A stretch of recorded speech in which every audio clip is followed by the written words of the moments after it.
Kalau jamak takdim mau berangkat dari Medan ke Pekanbaru 600 km, tidak dilihat mau naik pesawat atau naik kapal laut atau naik bis atau naik mobil pribadi, itu gak urusan. Yang penting jaraknya, bukan naik apanya.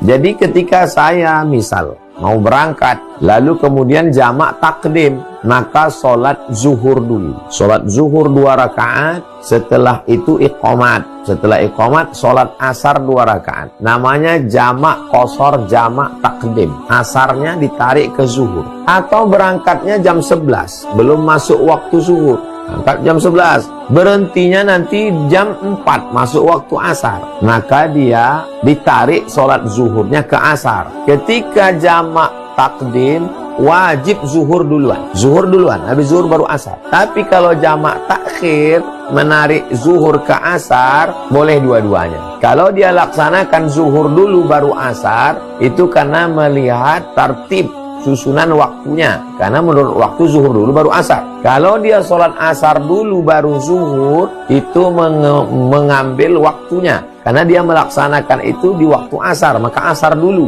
baru zuhur. Kesimpulannya, jamak takdim wajib zuhurnya duluan. Jamak takhir bebas, mau zuhur dulu atau asar dulu.